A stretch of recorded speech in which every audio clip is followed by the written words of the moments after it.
Bueno, vamos a hablar ahora de un tema muy interesante porque no muchas veces hablamos respecto al tema de la trombosis. Me parece que es una situación que puede aparecer más frecuentemente de lo que nosotros imaginamos, con toda una cantidad de riesgos que van de la mano con el diagnóstico de trombosis, que necesita ser controlada y que por ende necesita ser tratada. Está con nosotros la doctora Andrea Rossi, que nos va a explicar todos estos aspectos de cómo detectarla, cómo diagnosticarla correctamente y cuál es el tratamiento y cuáles son las enfermedades que obviamente también están asociadas al riesgo de tener una trombosis. ¿Cómo le va, doctora? Bienvenida. Me encanta. Bueno, a ver, primero, ¿quiénes podemos o no tener trombosis? Bueno, podemos todos tener trombosis, Todos. Obviamente, porque Sí. es una enfermedad que se puede dar en cualquier población. Primero, me parece que sería interesante definir qué es trombosis, Sí. porque no sé si todos lo tienen tan claro. Cuando hablamos de trombosis hablamos de un coágulo esencialmente, ¿no es cierto? Que es fácil identificarlo si nosotros ponemos la sangre en un tubo de ensayo, la sangre se coagula. Cuando esto mismo pasa en un vaso sanguíneo hablamos de trombo. Perfecto. Entonces, un trombo es un coágulo en un vaso sanguíneo. ¿Qué es un riesgo? Por supuesto, es un riesgo. A ver, los vasos sanguíneos no son todos iguales, es decir, hay un territorio sanguíneo venoso y otro arterial. Por lo tanto, las trombosis venosas y las trombosis arteriales también son distintas. Y los factores de riesgo para tener una trombosis venosa son unos y los factores de riesgo para tener una trombosis arterial son otros. Algunos se comparten, pero no necesariamente. Perfecto. Entonces, los factores de riesgo, por ejemplo, cuando hablamos de trombosis arterial, es fácil recordar que, por ejemplo, un infarto es una trombosis arterial. Un ACV isquémico es una trombosis arterial. Una trombosis venosa profunda es una trombosis en el territorio venoso y el riesgo que tiene es de que ese émbolo de los que ustedes estuvieron hablando y que vos mencionaste en el principio del programa, que es una parte del trombo, corra por el torrente sanguíneo venoso y se puede instalar, por ejemplo, en el pulmón. Entonces, ahí hablamos de tromboembolismo pulmonar. Perfecto. Te hago una consulta. Cuando vos mencionás el trombo o el émbolo en este caso, y esto es que produce un accidente cerebrovascular o un infarto de miocardio, eso es el resultado final.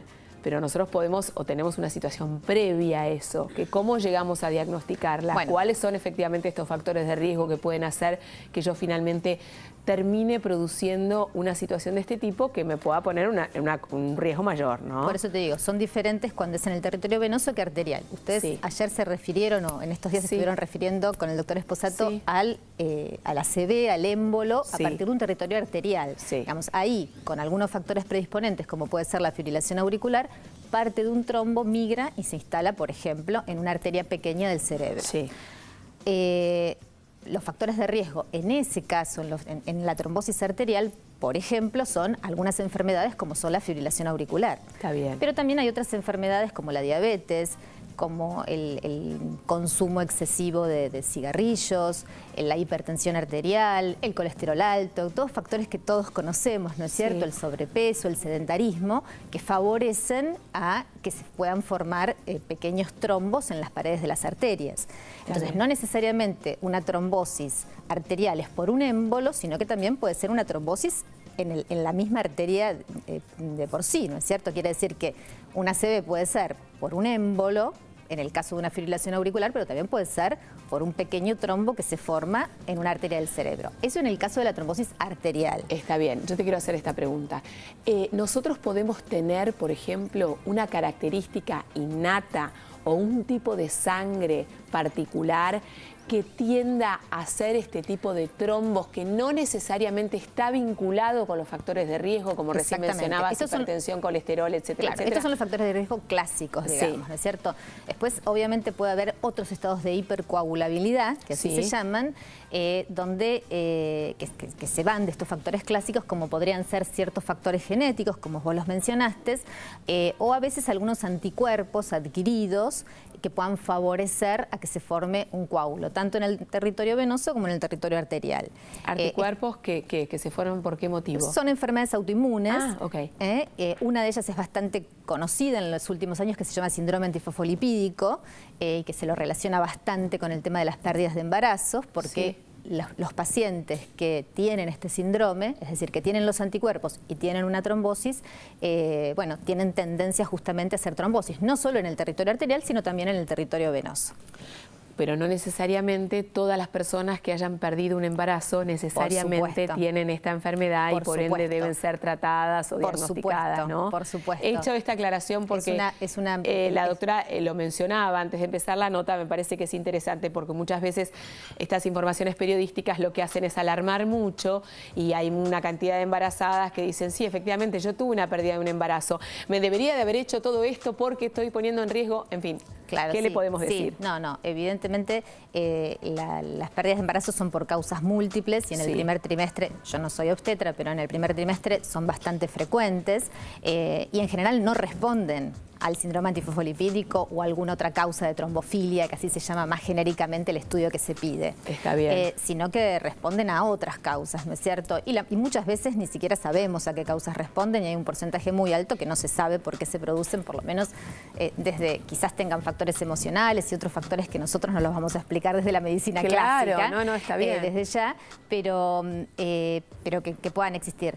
Evidentemente, cuando la paciente pierde muchos embarazos, o por lo menos 2 o 3 en el primer trimestre, o embarazos avanzados, embarazos en el segundo trimestre o en el tercer trimestre, bueno, ahí dentro de los estudios que se piden de rutina, por supuesto que incluyen estos anticuerpos para descartar el síndrome antifosfolipídico. ¿Existe una sintomatología particular que pueda hacer nosotros hacer la consulta correspondiente, sea o no el riesgo de tener trombosis arterial o venosa? Digamos, ¿hay algo que yo pueda sentir, algo que pueda ver? En el caso, por ejemplo, de la trombosis venosa, si pasamos un poco al otro territorio, por ejemplo, bueno, las varices en las piernas, que son bastante frecuentes a una determinada edad y en las mujeres, predisponen a la trombosis venosa. ¿Por qué? Porque las varices son dilataciones tortuosas en el terreno venoso superficial. Exacto. El terreno venoso superficial se conecta con el terreno profundo. Claro. Se conecta por pequeñas venas. Exacto. Entonces, si uno tiene varices, tiene éstasis sanguíneo. Tiene esto de que la sangre queda como más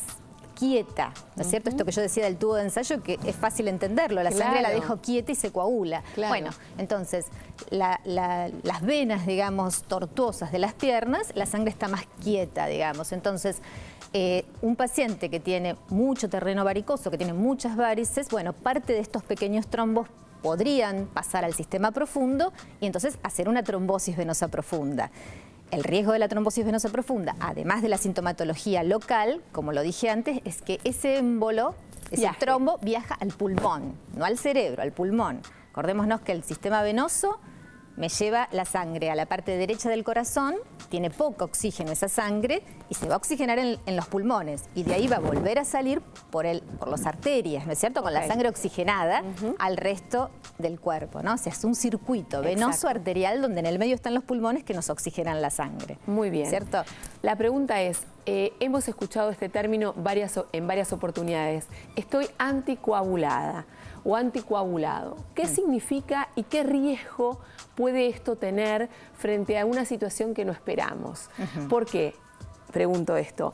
¿El tratamiento para aquellas personas que tienen un diagnóstico de trombosis es anticoagularlas? Bueno, el tratamiento para la trombosis venosa es la anticoagulación. Sí. ¿Qué significa?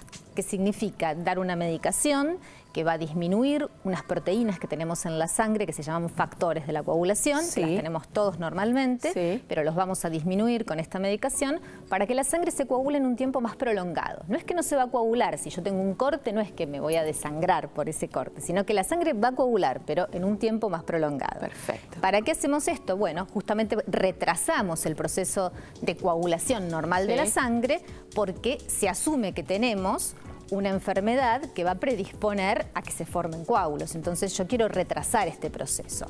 Los riesgos de estar anticoagulados fundamentalmente pasan por los sangrados. No significa que el estar anticoagulado haga que la sangre espontáneamente salga de los vasos sanguíneos, pero sin duda cuando comienza a salir porque tuve un corte, porque me golpeé, porque tuve algún problema, porque tengo una úlcera en el estómago, bueno, la magnitud del sangrado va a ser mucho mayor que si no estoy anticoagulada. Por lo tanto, el riesgo mayor es el sangrado de los pacientes anticoagulados. Perfecto. Lo que pasa que a veces es el mejor tratamiento que le podemos ofrecer al paciente. Claro, porque a su vez tiene otro riesgo, que es que se produzca un trombo. Obviamente y que por ende riesgo-beneficio, tenemos más riesgo de trombosis que de sangrado. Entonces, cuando en la balanza vos los tenés así, no los anticoagulás a los pacientes. Perfecto. Si no, pero de todas maneras, ese paciente sabe que está anticoagulado y que tomará medidas de precaución para evitar lo más posible Nosotros, digamos que les damos consejos a los pacientes anticoagulados como para que, bueno, traten de estar alertas ante un sangrado. El paciente anticoagulado después se acostumbre y ya sabe que hay sangrados que no vale la pena, digamos,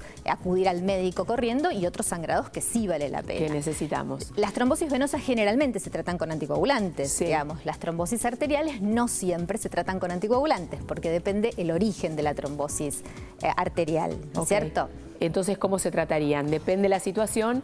Las trombosis, por ejemplo, por una fibrilación auricular, como hablaron el otro día, sí se tratan con tratamiento anticoagulante, pero una trombosis, por ejemplo, arterial, en una arteria de la pierna, generalmente se dan antiagregantes plaquetarios solamente, que no es un tratamiento anticoagulante, sino que influyo, digamos, en unas de las células de la sangre, que son las plaquetas, donde hago que las plaquetas no se pegoteen, digamos, estén antiagregadas, así se llama, porque evito, digamos, que se forme ese trombo en la arteria a partir de las plaquetas. Para terminar entonces, aquella persona que tiene un diagnóstico de trombosis sí o sí va a requerir un tratamiento y una medicación correspondiente. Absolutamente. O sea, no está bien decir que me dijeron en algún momento que tengo riesgo de tener trombosis y seguir por la vida como si nada. No, por supuesto. Como hay factores de riesgo para tener trombosis, cuando nosotros conocemos estos factores de riesgo es muy importante que se lo comuniquemos al médico. Perfecto. Que si me internan en un lugar, yo lo primero que diga es, tengo factores de riesgo para trombosis o tuve una trombosis o tuve un familiar con trombosis, porque como hay factores hereditarios para tener trombosis,